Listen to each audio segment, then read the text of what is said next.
Chuma yetu leo inatuanzia kwa mshikaji ambaye anaitwa Bernard. Bwana Bernard ni fundi mechanic, yani fundi magari. Na hapa asubuhi leo kapigiwa simu ya maokoto chap na mshikaji wake mmoja, akamwambia bwana, nimekuja kuchukua gari ambalo nililiacha juzi. So mshikaji ikabidi aachane na kitanda, achukue maji chap chap, aoge, ajiandae faster ili aende kazini. Si unajua tena maokoto. Kwa mshikaji kweli akafanya fast, kama unavyojua wanaume nao chooni huwa hawana mambo mengi. Kwa mshikaji akaoga kisha akawahi mpaka gereji. Huko gereji anakutana na mchizi wake anaitwa Fred, ambaye Fred anafanya kazi kwenye nyumba fulani hivi ya kitajiri. Kwa bwana Bernard alivyofika hapa akatambaza tano, ishara ya upendo, jamaa hana baya. Kwa kama bwana Fred, gari lako hiyo hapo ipo tayari na pia unaweza ukatesti. So Fred akaingia ndani ya mchuma, akajaribu kutekenya kidogo, akaona chuma kweli imekoa, imependeza yani. Jamaa akafix. Kwa akatoka akamwambia, "Okay, nimetengeneza gharama yake shilingi ngapi?" Akamwambia, "Mimi nataka naira 20k." Yani naira K20. Akamwambia, hiyo pesa mbona nyingi rafiki yangu?" Akamwambia, "Ndio gharama yake." Akamwambia, "Sasa sikia, mimi najua 20k na boss kanipa hiyo, lakini kwa sababu wewe mchizi wako, hebu tufanye udalali kidogo, nikupatie 15k, alafu mimi nichukue 5k." Basi Bernard akawa hana baya, akamwambia, "Poa, wewe chukua hiyo ya udalali, next time ukipata issue ya gari niletee gereji kwangu." Muda si tolo anakuja mrembo fulani anaitwa Emily. Emily mdada mzuri sana ambaye anafanya kazi ya kuuza mgahawa na mama yake. Hapa kaja kwa boyfriend wake ambaye huyu Bernard fundi garage. Sasa anamkumbatia kwa uoga, jamaa anaogopa, anambia, "Baby, nguo yangu ina grease, ko naona aibu hata kukumbatia." Anambia, "Hata usijali, nakwambia hata ukiwa unanuka kinyesi, mimi niko tayari kukumbatia kwa sababu nakupenda wewe kama ulivyo, hivyo material thing sio vitu vyangu." Kwa kama mimi naenda kuachia chakula pale kwa sababu najua uko busy, baadaye ukimaliza kufanya kazi basi ule basi fresh. Jamaa dada akaenda akaweka chakula, akamwaga, akampatia kiss, huyo akaondoka. Bwana Bernard anamiliki mtoto mrembo sana. So baadaye jioni yule madam akitoka kwenye kazi zake za kuuza kule, basi anakuja kwa boyfriend wake kumtembelea na amemzoea kweli. Mpaka hapo kwa mfano bwana Bernard kamwambia, "Naomba nisaidie spana size 21." Na madam ameingia kwenye hiyo toolbox, katoa spana size 21. Yani jinsi alivyokuwa kamuelewa mpenzi wake, japokuwa fundi garage wameelewana, yani wamependana kindaki. Mshikaji akamwambia, "Basi sawa, ngoja nimalizie gari ya mwisho alafu tutaondoka tuna nyumbani." Basi alifurahi sana Emily. Baada ya hapo jamaa akamsindikiza mrembo mpaka nyumbani kwao. Anaishi na mama yake tu. Kikwetu sasa umsindikize binti kwao utakimbizwa na mapanga.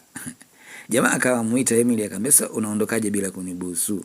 Akaangalia kulia na kushoto, akamwambia, "Hebu nipe kiss." "Sasa mbona umeangalia kulia na kushoto?" "Hapa kwenu mama wangu asije akatoka na mwiko bure akanifukuza." Akamwambia, "Mimi mtu mzima." Akamwambia, "Najua ni mtu mzima lakini hapo upo kwenu, kwa nipe hiyo juisi ya bamia alafu ndo uende." Kwa akampatia juisi ya bamia kisha akaondoka. Bwana Bernard anatamani hata agairi kuingia ndani ili akalale naye. Kwa ukiachana bwana Bernard, leo tunakuja kwenye familia fulani ya kitajiri. Kuna mshikaji anaitwa David. Huyu David ni super handsome mmoja ambaye ametoka huko United States of American kufanya kusomea shahada yake huko. Kwa amerudi hapa baada ya miaka 3 iliyopita. Kwa imekuwa muda mrefu, mama yake kamwangalia pale, kamkaribisha mwanae. Wakati wanakula akamwambia, "Da mwanangu, umejua kutuzila kwa kweli. Yaani unaondoka miaka 3 hamna hata likizo huko." Jamwambia, "Mama, mambo mengi lakini si ndio hivyo nimekuja." Akamwambia, "Yote 9 10, mimi mamako umri unaenda. Unataka nife bila kuitwa bibi jamani? Mimi nahitaji mjukuu. Hebu mwanangu kaza, ongeza jitihada utuletee kamwana hapa na mimi nipate kamjukuu kangu." Jamaa akamwambia, "Usijali mama, na kuhakikishia nitampata mrembo mzuri mpaka utashangaa, yani nitakutafutia bonge la malaika na kisha utapata mjukuu." Kwa akacheers, mama akafurahi. Baada ya hapo bwana David akaamua kumpigia mchizi wake ambaye anapatikana hapa Nigeria. Akamwambia, "So oya mwanangu sana, nimeshatimba Nigeria, kwa kesho tukutane."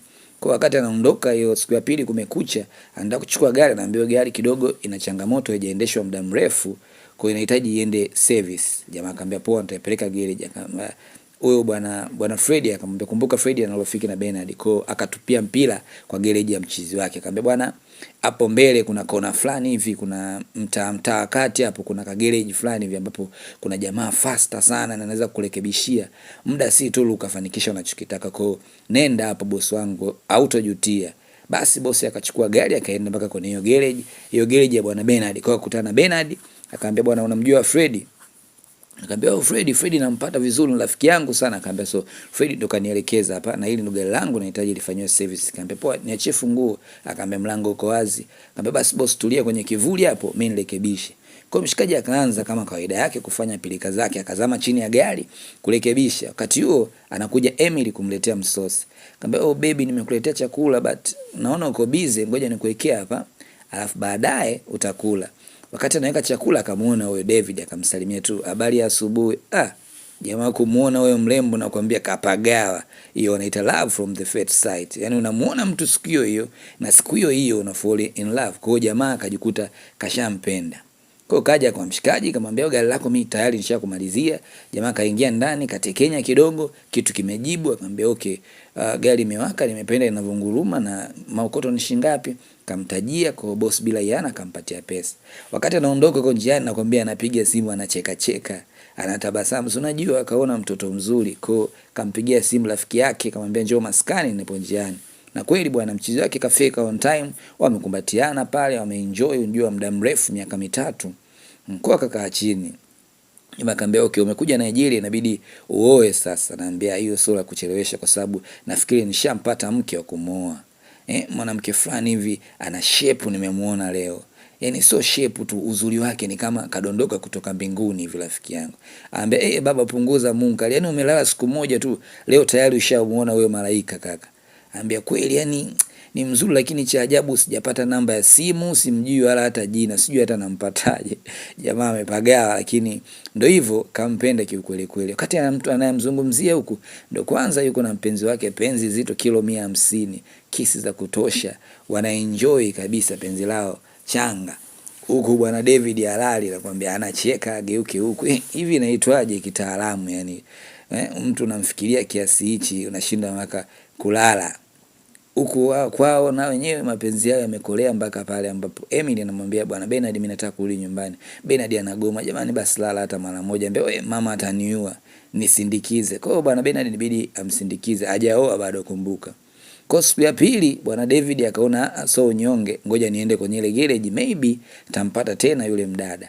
Kwa leo kaja na rafiki yake kuja kumuonyesha hicho kigoli alichokiona ile siku. Kwa alipofika akakutana bwana Bernard. Bernard akamwambia, "Boss samahani, jana nilijaribu kazi nini?" Akamwambia, "Hapana, mimi leo nimekuja na shughuli zangu." Mara ghafla anakuja Emily na boda. Kachukua chakula kamkabidhi bwana Bernard, kampiga busu. Sasa hapo David na rafiki yake ndo wanakuja kugundua, kumbe Emily na Bernard ni mtu na mpenzi wake. Na yeye kumbuka hapa alikuja kwa ajili ya Emily. Kwa akamuuliza, "Huyu ndo mdada mwenyewe uliokuwa unamsemea?" Akamwambia, "Ndio, ndo huyu." Wakati Bernard ameenda kupeleka chakula, bwana David akaamua kuondoka na rafiki yake kwa hasira sana kwa sababu hajapenda kitu hicho. Sasa wakati huo anakuja Bernard, "Sasa boss, mbona unaondoka kabla gari hujatengeneza?" Ndio hivyo akaondoka. Rudi nyumbani kafula. Mbona rafiki yangu umekasirika nini?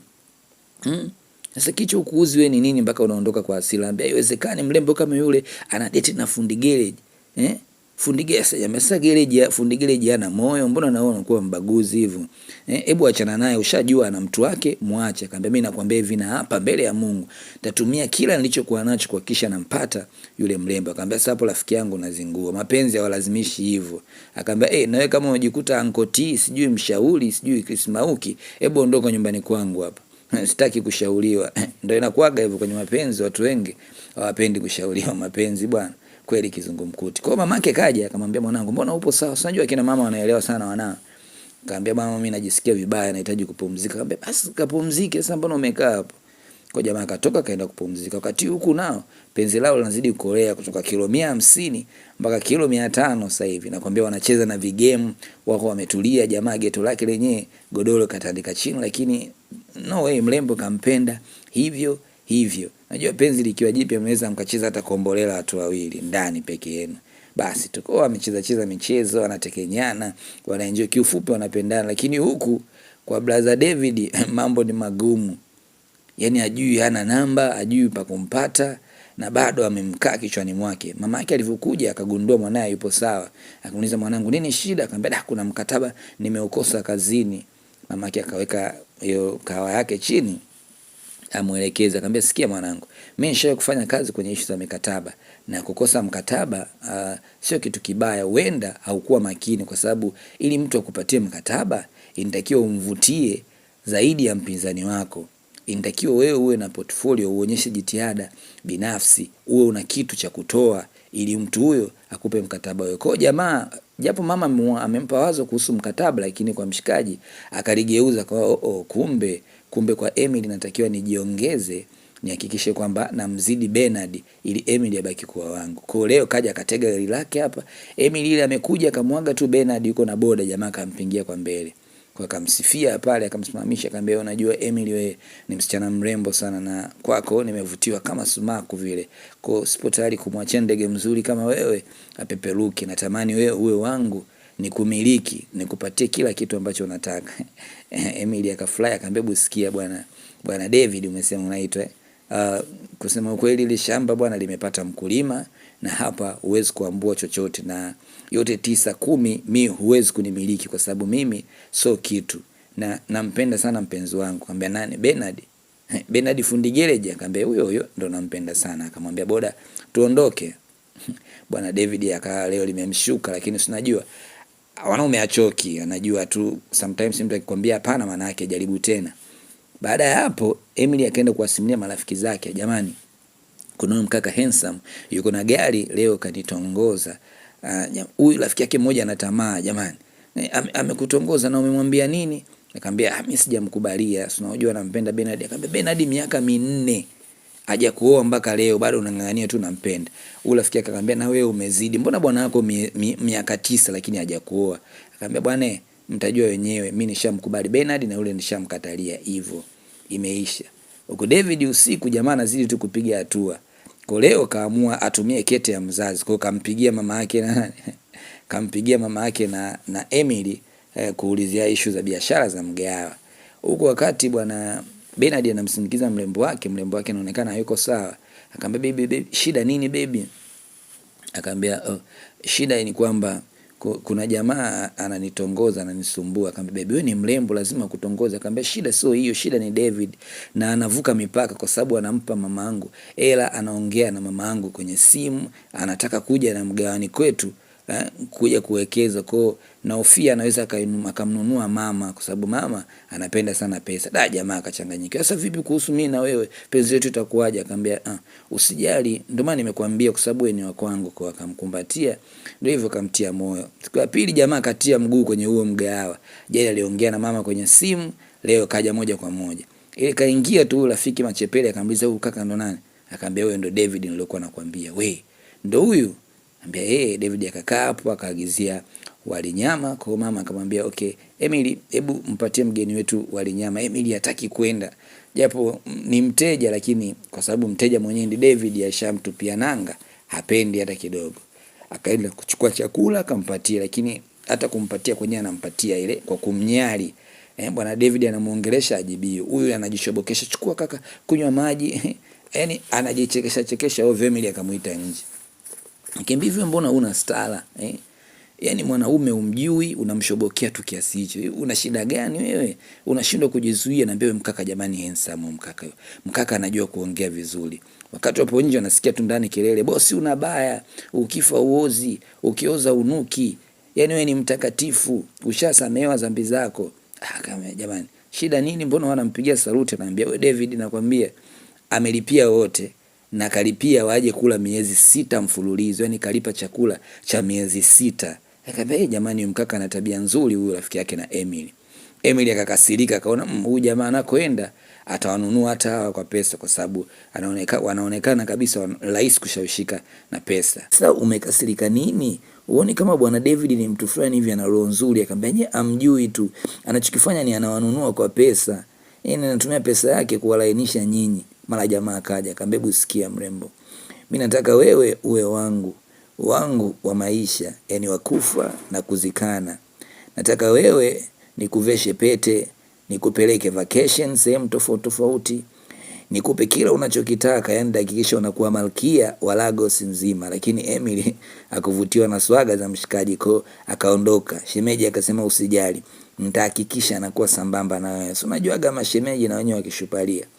Baada ya kumkuta hayo akaenda kumsimulia baby kwamba bwana David kachumpa mipaka, anafika kazini kwa mama yangu anatoa ofa za ajabu. Jamaa amekasirika, mimi najua tu yote kwa sababu mimi maskini sina pesa, ndio maana yote yanatokea. Ningekuwa na pesa ningekuoa. Basi hapa mimi naona tu kadri siku zinavyozidi kwenda mama yako ananichukia, atakuwa nitaki mimi, anamtaka David. Akamwambia baby, jamani, hata utafanikiwa, muda utafika. Muda gani? Utafika lini? Sina elimu, nishafeli fundi gereji da. Mimi naona weka so level yangu tena. Au ni wanakusalandia bwana, watakubeba bebe. Akamwambia usijali, mimi ni wako wako peke yako, na ndio maana hata nimekwambia. Kwa akamkumbatia akamtuliza. Sometimes natakiwa hivyo tu encourage wapenzi wetu, tuwatie moyo. Ile wakati wanarudi anamsindikiza, mara mama yake kasimama mlangoni pale. Jamaa kaogopa, akamwambia baby, mimi naishia hapa leo, hata busu hajampa. Emily karudi mpaka mama yake. Mama yake anamwangalia, mbele uingii ndani mpaka nikupe vidonge vyako. Hivi mwanaume umekuwa naye kwa miaka mingapi? Karibia miaka 4 bado tu unadishi naye, akuoi, ana lolote, ana mpango kuleta barua hapa nyumbani. Yaani mimi najipikilisha chakula, tunalisha dume zima hilo. Miaka 4 bila faida yoyote. Akamwambia jamani mama, mbona unazalisha mpenzi wangu? Usimseme vibaya. Mpenzi gani? Anakuja kijana handsome pale, ana pesa, anaweza kukupa kila kitu. Unamtemea nje tikisa maskini kama huyu ambaye yeye kulala kwake ni kwa shida. Ana hata kitanda, ana hata nyumba. Afu anakuja mtu mwenye pesa eti unampotezea. Nakwambia utahama nyumbani kwangu. Akamwambia mama, bwana huwezi kunichagulia mume, mimi nampenda yeye Bernard. Mama akamwambia yake tuone sasa nani mama nani mwana. Ikaisha hivyo. Siku ya pili bwana David akaona ngoja nimfuate mshikaji gereji nikazungumze naye kiume. Kwa kafika pale akamwambia vipi, au msalimii mteja wako? Akamwambia mteja wangu lazima aje na gari. Wewe kipi kimekuleta? Akamwambia bwana mimi nimekuja kukuambia kitu kimoja. Kuna mrembo anaitwa Emily. Ningependa sana ukanae mbali huko. Anacheka. Jamaa akamwambia Emily ni wa kwangu na sitomwacha aende kwa mtu mwingine. Alafu kitu kingine, pesa zako haiwezi kununua kila kitu. Na nikwambie huwezi kumpata Emily. Akampiga bonge la mkwala, akaondoka. Bwana David akaondoka kishingo upande, lakini kichwani ashajua kipi atafanya. Ujanja si anajifanya na confidence, atamuonyesha. Wakati bwana David karudi nyumbani kwake, sasa anaanza kuwatafuta wauni fulani hivi kwenye simu wape kazi. Mara rafiki yake yule aligombana naye kaja. Akamwambia kwa mwanangu siku hizi unitafuti kwenye simu, kisa nilikushauri ile siku. Akamwambia hamna, mbona hata sio hivyo. Akamwambia kuna party hapo ya kishua, hebu twende ukaokote hata watoto wawili watatu nini au vipi? Akamwambia hapana, mimi nakomana yule mpaka nimpate. Okay, jioni imefika. Emily yuko na mama yake, anarudi nyumbani, mara simu inaita Bernard. Mama yake yuko hapa anasikiza kila kitu. Baby vipi, mbona siku nzima leo sijakuona, hujaniletea chakula, shida iko wapi? Akamwambia nilikuwa busy. Ulikuwa busy na nini? Nilikuwa namsaidia mama kazi, hata chakula leo hatujapika. Akamwambia safi, azama ndani. Hakuna kwenda huko. Bwana Bernard alimwambia basi njoo baby, nimekumisi. Mama yake akamwambia yani wewe leo ni nani? Hakuna kutoka kwenda nje kwa Bernard wako. Baadaye Emily jioni akakaa nje akajaribu kumpigia mpenzi wake. Kila akipiga namba haipatikani. Mshikaji inaonekana akashapitiwa na usingizi. Kwa siku ya pili, japo amekatazwa asijipendekeze kwa huyu jamaa, asimletee chakula kasemwa, lakini kama unavyojua bwana, mapenzi hayaambiliki. Kwa akamletea chakula kama kawaida. Mpenzi wake unajua anampenda, hawezi eti kwa shutuma za mara moja eti ndo amwache. Kwa jamaa akachukua zake kiubwao hicho lina malage, kaletewa na mpenzi, anakula. Mara ghafla wanakuja watu wasiojulikana, wamefunga dareki kwenye nyuso zao ili wasionekane, wakapiga vitu, wakaanza kumpiga mkwala. Hivi wewe dogo, kwa nini unacheza na chakula ya bosi? Hivi uambiwe mara ngapi? Mbona unajifanya wewe dogo ndo Mario kumbe sukari ya warembo? Shida mimi mbona siwaelewi, kwani mimi chakula cha bosi gani? Mimi natembea na mwanamke gani? Wacha anze kumpiga piga. Bila shaka hawa washikaji wametumwa na David. Unajua pesa inazungumza. Piga kinoma. Yaani walipiga mpaka basi. Akamwambia sasa dogo, huu mkwala wakati mwingine naweza tukakutoa hayo macho yako au tukakukata kolomeo, au hata hicho kinachokufanya wewe ujione mwanaume sijui tunakikata next time. Kwa jichunge sana. Watu wakaja pale kumtetea wenzake wa gereji. Hivyo jamaa ndo akarudishwa nyumbani. Emily kama kawaida amekuja amuoni bebi wake kazini, kajaribu kupiga simu, anashangaa anaongea kwa sauti ya masikitiko sana, ikabidi mkuku aende mpaka huko. Kwa nini bebi wake anaongea kwa sauti ya inaonekana na maumivu, ana stress. Kwa hiyo ikabidi aje, kuja nakuta jamaa anachechemea, kaumia, na bebi shida nini? Ambaye kuna watu wasiojulikana walikuja wamevalia maski, wamenipiga sana bila sababu ya msingi, wanasema kwamba nakula chakula ya bosi wao. Yaani kifupi hata sijawaelewa mimi nimekosea nini. Nikamwambia jamani baby pole nakuja. Ikabidi Emily atoke haraka aende akatafute maji ya moto ili amkande mpenzi wake, kwa sababu maumivu ni makali sana. Na unajua jamaa yuko single, hana mtu wa karibu. Kwa Emily akajiongeza, kapasha maji, kisha akachukua kitambaa akaanza kumkanda sehemu ambazo jamaa ameumia. Yeah, that's the meaning of love. Na hii ndo maana ya upendo, unaonyesha kumjali mtu wako wa karibu.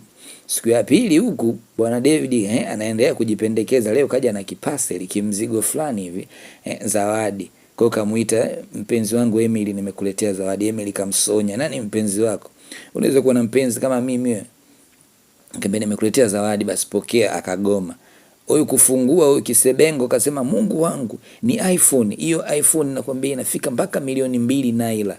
Jamani, bonge la zawadi. Mama kusikia habari za hela, simu ina gharama. Ongea tu na mwanangu, sisi tunaondoka. Naondoka. Kamuuza mwanae kwa sababu ya iPhone. Kwa kamwacha mwanae na bwana David. David akamwambia mbona unakuwa mkali hivyo? Mbona unataka kunipa nafasi? Akamwambia hebu sikia, najua ulichokifanya kwa Bernard. Yaani umeona mbinu zako hazifaulu, umeamua kumtumia mpaka wahuni wampige mpenzi wangu. Nafikiri ndo tutanipata. Hasa ndo unazidi kujiweka mbali na mimi. Kwa maneno hayo yalimuumiza sana David. Karudi nyumbani na kumwambia kama zombie. Anateseka, moyo unauma kama kapigwa bakola za moyo hivi. Mamake amuuliza mwanangu shida nini? Akamwambia mimi nipo sawa, nimechoka tu. Akaondoka kaenda kulala. Siku ya pili ikabidi aingie na gia msamaha. Akamwambia bwana Emily, nisamehe sana kuhusu jana. Nilikuwa kipofu, nipo tayari kufanya chochote juu yako na ndo maana ikatokea hivi. Kisebengo kasikia kasogea. Hamna shida bwana, hujafanya kosa kupambania penzi lako. Kila kitu fair kwenye mapenzi na vita. Kwa hiyo jisikie uko nyumbani, kaa hapa nikuletee chakula. Anakielewe. Kaenda mkuku kumchukulia chakula bwana David. Baadaye anataka kumshauri shoga yake anaongea na Bernard. Nakupenda, wewe ndo mama chanja, wewe ndo ambaye umeuteka moyo wangu. Hakuna mwanamke mwingine ambaye ana thamani kubwa kuliko wewe. Kwa maneno matamu mazuri. Basi shoga yake anakasirika, naona rafiki kama boya hivi, anakataji mwanaume tajiri kisa Bernard. Wakati huo mama mtu naye amekuja zake na shangwe na fulana, anambia mwanangu sikia. David akasema uende ukapate short course ya udereva kwa sababu ananakununulia gari jipya. Akasema mama mimi sitaki gari. Akamwambia wewe mpumbavu nini utaki gari? Yaani mtu anakuja kununulia gari tu unasema utaki gari. Wewe unaumwa kifafa nini? Hilo gari utake usitaki utachukua, acha kunipanda kichwani. Shenzi wewe. Ndio ikaisha hivyo. Baadaye jioni bwana Bernard kamsindikiza mpenzi wake, wapo wanaenjoy kwenye gari, mara mama huyo jicho nakwambia itafikiri afande kamuona mwizi, yani kamtumbulia jicho. Jamaa ikabidi aondoke mkubwa bila hata kusalimia. Akaogopa kwa sababu ashaona mama mkwe ampendi kwa sababu jamaa ana hela. Kwa akamwacha mpenzi wake akaingia ndani na mama yake. Karudi nyumbani usiku, mlango unagonga kwa fujo, kufungua uni tena wamekuja. Piga tena. Akamwambia dogo, mara ya mwisho tulivyokuambia ukusikia au unajikuta mwamba. Sasa leo hii ndo last warning, onyo la mwisho. Tukikukuta wakati mwingine tunakuangamiza kabisa, tutakuua. Jamaa akapigwa akabaki anauma. Emily amekuja kumuulizia siku ya pili asubuhi, anashangaa jamaa yupo kazini. Akamwambia jamaa mpaka saa hizi mbona sio tabia yake? Akamwambia ndo hivyo hajafika leo kazini. Kwa sasa hapo ikabidi Emily atoke moja kwa moja aende nyumbani kwa mshikaji. Akaenda akagonga hodi, mshikaji kamfungulia, lakini mchovu sana kwa sababu maumivu ya kipigo alichopigwa jana usiku. Kwa Emily ikabidi ambembeleze, unajua ndo mtu wake wewe. Akamwambia baby shida nini? Mbona kama una maumivu makali tena? Hebu niambie basi kimi nini nimekukuta unanipa mashaka. Akamwambia hebu baby, mimi nakwambia tu ukweli bwana, mimi nakupenda sana, lakini kwa wale washikaji wanavyozidi kuendelea kunipiga, wamenipiga tena. Wakati mwingine nafikiri wanaweza wakaniua kabisa. So mimi sipo tayari kabisa eti niumie niteseke kwenye mapenzi kwa sababu tu nakupenda, kwa naomba tuachane kuanzia leo. Kaambia jamani baby, usiamue maamuzi kama nimekwambia hivi, tuachane, toka nyumbani kwangu. Mimi siwezi kufa eti kwa sababu ya penzi, eti kwa sababu ya upendo, bora nife tu na umaskini wangu. Wewe nenda kaishi na tajiri yako, sisi hatuendani. Emily alivyogundua hivyo, akarudi. Kurudi kazini, jamaa akaja kaomba date. Emily akamkubalia kirahisi, jamaa kuamini. Umenikubalia? Akamwambia basi nimekuletea na zawadi hapa kama ungependa. Na zawadi leo kachukua. Yaani kamkubalia kirahisi kabisa mpaka jamaa amini. Mama mke anambia, nilikwambia hamna mkate mgumu mbele ya chai bwana. Zawadi hivi nini? Hata nasa tu. Baadaye wakakutana kwenye dating. Wamekaa kwenye gari wanaongea zao, wanapiga, wanaenjoy. Mshikaji leo akajaribu kutupia nanga, akamwambia bwana mimi nakupenda na nataka nikuoe. Kwa akachomoa pete, akamnyoshia mlembo kwamba upo tayari. Madam hakuwa na kinyongo hata. Akamkubalia hii pia, akamwambia nakubali unioe lakini kwa sharti moja. Sharti lenyewe ni kwamba unanivisha pete ya uchumba, utanioa lakini hatutakutana kimwili mpaka pale nitakapokuwa mke halali wa wewe bwana David. Kwa bwana David alifurahi sana hata hiyo. Kwa baada ya jamaa akafanya maandalizi ya ndoa, bwana Fred kapata taarifa, akampelekea rafiki yake kwa simu, bwana naona bwana kuna ndoa. Kwa mshikaji akawa na stress, amechanganyikiwa. Wakati uko nyumbani hata kwenye ndoa atakikwenda, amekuja majambazi wale. Wauni wakamwambia sasa wewe leo umeambiwa kwenye ndoa lazima uende. Kwa jiandae tuende. Jamaa analazimishwa aende kwenye ndoa ya ex wake. Sasa kutokana na hofu ya maisha na nini ikabidi aende. Wakati huo mchungaji akasema okay, bwana David yuko tayari kumuoa Madam Emily, ndio. Na Emily yupo tayari kuolewa na David. Emily akatoa kipingamizi. Kwa nini? Akamwambia kwa sababu huyu jamaa ana roho mbaya. Hawezi kuwa mume wangu kwa sababu roho yake sio nzuri, kwa sababu amejaribu kutumia pesa kumlagai mama yangu na rafiki zangu. Isitoshe ameagizia majambazi ili wampige boyfriend wangu wa zamani, ili mradi tu niwe na yeye. Kwa yeye astahili kuwa mume wangu. Jamaa akakasirika, akafula hasira, akaondoka. Akamwambia Bernard, nikikukamata na kuua wewe, yaani nikikukamata muda mwingine na kuua. Akaondoka kwa hasira. Wakati huo Bernard naye ndio akapata fursa nzuri sana ya kuchomoka alipokaa pale na kusogea madhabahuni baada ya jamaa kuondoka na hasira. Kwa jamaa alikuwa na kipete chake mfukoni, kwa akakichomoa, akapiga goti mbele pale, nipo tayari kukuoa, je wewe upo tayari? Na kwa jinsi anavyompenda akakubali, akamvesha pete. Mchungaji akawafungisha bwana, kwa wewe bwana Emily na bwana Bernard mnakuwa mke na mume halali. Kwa wakafurahia, na hadithi yetu nzuri naishia hapo. Asante sana kwa kuangalia, tukutane next time, chao.